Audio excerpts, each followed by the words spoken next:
सुरेन्द्रे च कौशिके पाद संस्पृशि निर्विशेष मनस्काय श्री वीरस्वामिने नमः। भगवती सूत्र के 25वें शतक में कहा गया है, कतिविहे णम भन्ते जो ए पन्नत्ते गोयमा पर्णरस विहे जो ए पन्नत्ते तंजहा सच्चमण जो ए मोस मण जो ए सच्चा मोस मण जो ए असच्चा मोस मण जो ए सच्च वई जो ए मोस वई जो ए सच्चा मोस वई जो ए असच्चा मोस वई जो ए ओरालीय शरीर काय जो ए ओरालीय मीसा शरीर काय जो ए बेउब्बीय शरीर काय जो ए बेउब्बीय मीसा शरीर काय जो ए आहारग शरीर काय जो ए आहारग मीसा शरीर काय जो ए कम्मा शरीर काय जो ए। हमारे जीवन में आत्मा तो महत्वपूर्ण और मानो मूल एक तत्व है ही, उसके अतिरिक्त शरीर साथ में जुड़ा हुआ है। शरीर है तो फिर वचन भी है और मन भी है। शरीर न हो तो वचन और मन भी नहीं हो सकते। ऐसा तो हो सकता है कि शरीर है, किसी प्राणी के वचन नहीं है और मन नहीं है, पर ऐसा नहीं हो सकता कि मन वचन तो है परंतु शरीर नहीं है। ऐसा नहीं हो सकता। तो आत्मा के बाद संभवतः सर्वाधिक महत्वपूर्ण स्थान है तो शरीर का है। मानो शरीर फिर आश्रय है, वाणी का, मन का और कई चीजों का आश्रय है, वह शरीर है। इसलिए संभवतः हमारे जीवन में सर्वाधिक महत्वपूर्ण तत्व तो आत्मा है। आत्मा के बाद संभवतः नंबर 2 पर महत्वपूर्ण तत्व, इंपॉर्टेंट एलिमेंट जो है वह है बॉडी, शरीर है। बस आत्मा और शरीर हैं, इसके बाद और अन्य निष्पाद उत्पाद अन्य चीजें हो जाती हैं। प्राणक, पर्याप्ति आदि आदि कई चीजें हैं। ठीक है, पर्याप्ति में आहार पर्याप्ति तो पहले है, बाकी शरीर आहार पर्याप्ति के सिवाय तो शरीर पर्याप्ति के बाद ही इंद्रिय पर्याप्ति आदि आदि हैं। शरीर है तो इंद्रियां हैं, द्रव्य इंद्रियां। तो शरीर अगर है ही नहीं तो इंद्रियां कैसे होंगी? द्रव्य इंद्रियां। भाव इंद्रियां तो क्षयोपशम भाव है, भाव इंद्रियां तो अंतराल गति में भी हो जाती हैं। तो यहाँ प्रश्न किया गया है 25वें शतक के प्रथम उद्देशक के 6ठे सूत्र में कि योग कितने प्रकार के प्रज्ञप्त हैं, योग कितने प्रकार का प्रज्ञप्त है। जैसा कि बताया है, आत्मा और शरीर ये 2 महत्वपूर्ण तत्व हैं। जीवन के आधारभूत तत्व 2 हैं, आत्मा और शरीर। इनके योग से यह हमारा सांसारिक अवस्था का जो जीवन है वह निष्पन्न होता है। शरीर और आत्मा का संयोग होना, मिश्रण होना, यह हमारा जीवन है। तो जो संयोग से चीज होती है उसका नाश वियोग से होता है। तो शरीर और आत्मा का संयोग जीवन है और शरीर व आत्मा का वियोग होना मृत्यु है। और आत्यंतिक वियोग हो जाना, हमेशा के लिए सभी शरीरों का आत्मा से वियुक्त हो जाना, हमेशा के लिए वियोग, वह मोक्ष हो जाता है। तो जीवन, मृत्यु और मोक्ष, ये तीन चीजें हैं। जीवन तो आत्मा और शरीर का संयोग हो गया, मृत्यु आत्मा और शरीर का एक टेम्परेरी अस्थाई वियोग हो गया, वह मृत्यु है।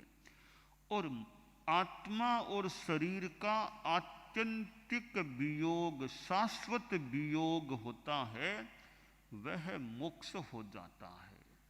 तो हम इन तीनों को, जीवन क्या है, मृत्यु क्या है और मोक्ष क्या है, इन तीनों को आत्मा और शरीर के संदर्भ में समझा जा सकता है। आत्मा और शरीर, इन दो के इर्द गिर्द, इन दो के संदर्भ में जीवन है, दो के संदर्भ में मृत्यु की बात है, दो के संदर्भ में मोक्ष की बात भी हो जाती है। तो आत्मा यानी जीवन, मृत्यु और मोक्ष, ये तीन चीजें हैं। तो जीवन है वह आत्मा और शरीर का संयुक्त अवस्था है, संयोग से होने वाला है, योग से, मिश्रण से होने वाला है। अब जीवन है तो जीवन में प्रवृत्ति भी होती है। शरीर की प्रवृत्ति भी होती है, यानी कई प्राणी तो ऐसे हैं जिनके मन वचन तो है ही नहीं, वहां केवल शरीर की प्रवृत्ति होती है। कई प्राणी ऐसे हैं जिनके पास शरीर तो है ही, साथ में वचन भी है, तो उनके शरीर और वचन, इन दो की प्रवृत्ति। और ऐसे भी प्राणी हैं जिनके पास शरीर तो है ही, वाणी भी है और साथ में मन भी है। वो तीनों का प्रयोग करने वाले हो सकते हैं। तो ये तीन योग मुख्यतया, मूलतः तीन हैं: काय योग, वचन योग और मनोयोग। सबसे कम होता है तो सब प्राणियों में सबसे कम प्राणी हैं जो सांसारिक प्राणी हैं, संसारी अवस्था वाले, उनमें संभवतः सबसे कम प्राणी मन युक्त वाले, मनोयोगी या मन युक्त जीव होते हैं। उनसे ज्यादा, मनोयोगियों से ज्यादा वचन योग वाले, यानी जिनके पास वचन योग भी है, वचन योग है, ऐसे प्राणी मनोयोग वालों से ज्यादा हैं। और काय योग वाले प्राणी तो सबसे ज्यादा, ऐसा तो कोई प्राणी है नहीं, अयोगी अवस्था को छोड़ दें, 14वें गुणस्थान को, बाकी ऐसा कोई प्राणी है नहीं संसारी अवस्था में जिसके पास काय योग न हो। ऐसा कोई प्राणी 14वें गुणस्थान के सिवाय नहीं है। 14वें गुणस्थान में भी शरीर तो है ही, वो योग नहीं है। एक प्रश्न पैदा होता है, हमारे बहुश्रुत परिषद के सदस्य भी हैं और भी हैं, कि ये 14वां गुणस्थान है, वहां कोई योग नहीं है, न काय योग है, न वाग योग है, न मनोयोग है।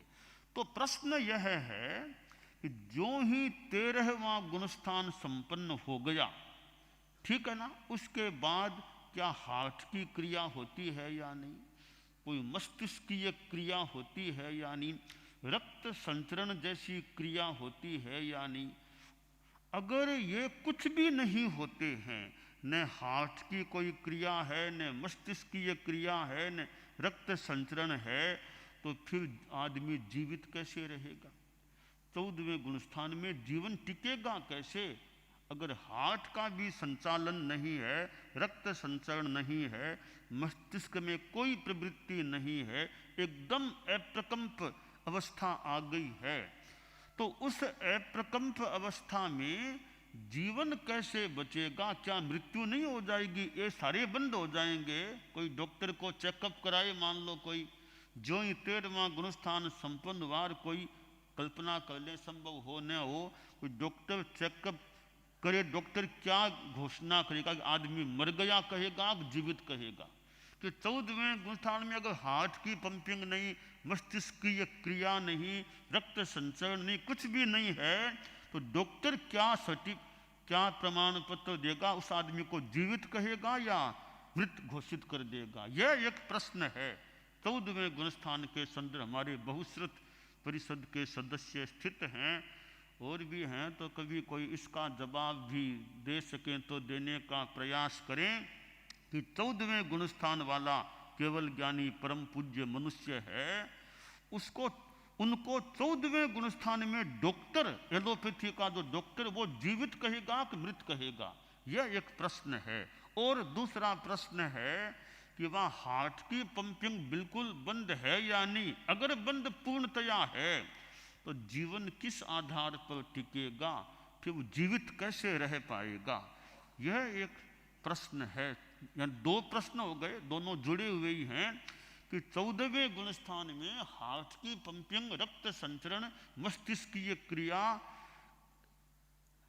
कुछ है या नहीं? न श्वासोच्छ्वास है, न हार्ट की पंपिंग है, न मस्तिष्कीय क्रिया है, न रक्त संचरण है, तो फिर उस आदमी को डॉक्टरी भाषा में जीवित कैसे कहा जा सकेगा? डॉक्टरी भाषा की बात छोड़ भी दें, हम भी सोचें, वो आदमी जीवित कैसे रह सकता है? ये सब चीज़ें अगर बंद हो जाती है तो या तो यह हो कि नहीं, सारी बंद नहीं होगी, थोड़ी सी चालू रहेगी, थोड़ी सी सूक्ष्म रूप में, तो मान लें। थोड़ी सी चालू रहेगी तो जीवित मान लें, पर थोड़ी सी चालू रहेगी फिर उसको अयोग अवस्था कहा जा सकेगा या नहीं? ये थोड़े से प्रश्न हैं। तो हमारे चिंतन करने वाले कोई इस विषय में चिंतन कर सकते हैं। मैं मूल जो मेरा विषय है वो योग है। भगवती सूत्र में यहाँ 25वें शतक के प्रथम उद्देशक के 6ठे सूत्र में योग 15 प्रकार का बताया गया है। 25 बोल में जो आता भी है, 8वां बोल योग 15, तो 15 योग यहाँ बताए गए हैं।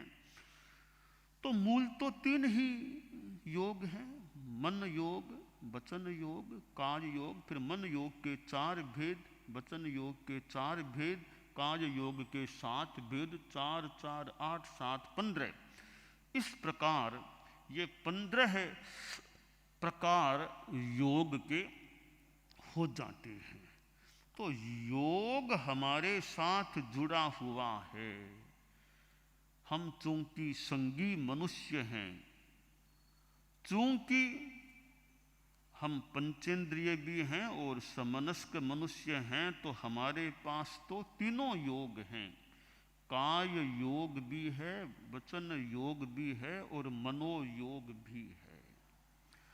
अब यह योग की एक अवस्था है, वो विकास की सूचक है, क्योंकि अनंत प्राणी ऐसे हैं जिनके पास वचन भी नहीं है और मन भी नहीं है। ऐसी स्थिति में वचन की शक्ति प्राप्त होना और मन की होने की स्थिति प्राप्त होना, यह विकास का द्योतक है। यानी हम अनंत अनंत जीवों से, प्राणियों से ज़्यादा विकसित हैं, क्योंकि हमारे पास केवल शरीर ही नहीं, शरीर है वो भी थोड़ा विशेष प्रकार का है, साथ में वचन योग भी होता है और मनोयोग भी होता है। इसलिए हम अनंत अनंत प्राणियों से उनकी तुलना में ज़्यादा विकसित प्राणी हैं दुनिया के, इस सृष्टि के।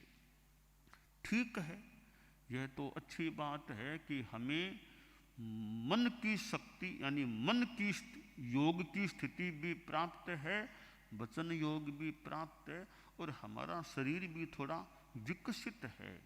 शरीर तो कीड़ों मकोड़ों के भी है, शरीर तो पृथ्वी काय अपकाय आदि स्थावर जीवों के भी है।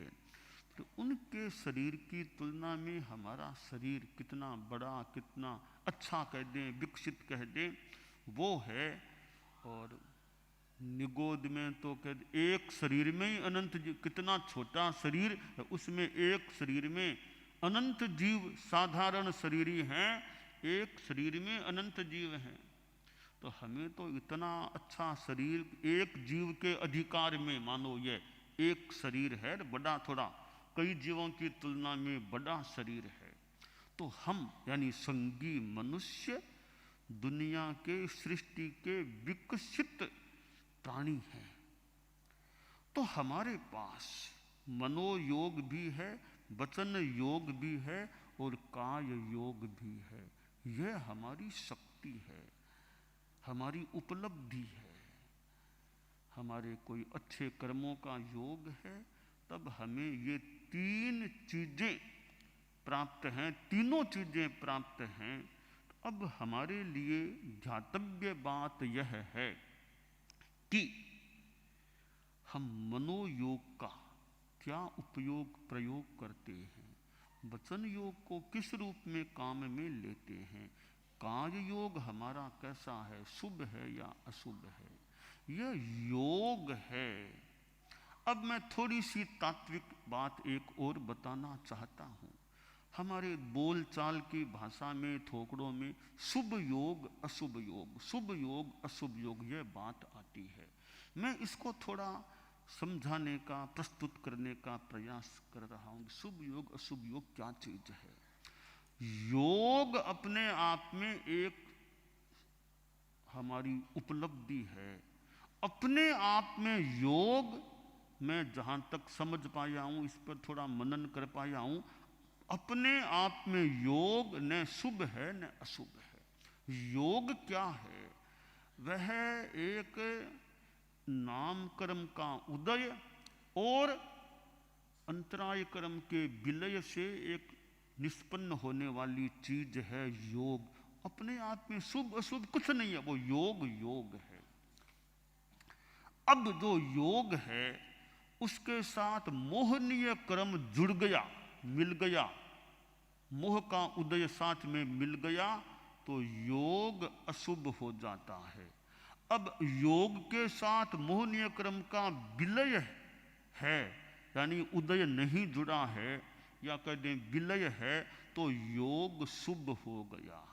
मैं इसको स्थूल उदाहरण से, मेरी कहीं भूल न हो तो यूँ मैं समझाने का प्रयास कर रहा हूँ कि जैसे एक गिलास पानी भरा पड़ा है, दूसरा गिलास और पानी का भरा पड़ा है, तीसरा गिलास और पानी का, 3 गिलास पानी से, मात्र कुएं का मान लो, वर्षा का मान लो, आप कुएं का ही मान लो, पानी है, तीनों गिलासों में वो कुएं का पानी भरा है, ठीक है।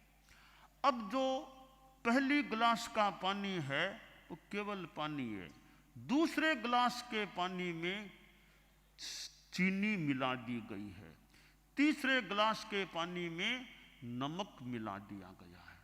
तो एक पहली गिलास का पानी न उसमें चीनी है और न नमक है, तो वो अपने आप में एक, हम तुलना करें, वो एक तरह से योग, केवल योग है, इसमें शुभ अशुभ कुछ नहीं, मात्र वो मानो योग है। अब जो दूसरा गिलास है उसमें चीनी मिला दी, मीठा लग रहा है, हम कल्पना करें वो मोहनीय कर्म के विलय की स्थिति है, वो शुभ योग के समान है।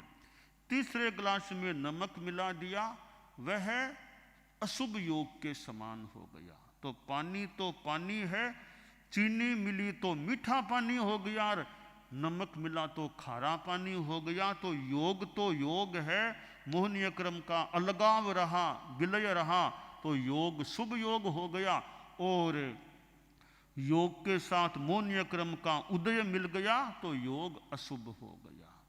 तो ठीक है, योग शुभ अशुभ कोई न कोई हुए बिना नहीं रहे, वो एक अलग बात हो सकती है, पर समझने के लिए कि वो मिली हुई चीज है, अपने आप में योग है, वो शुभ अशुभ कुछ नहीं।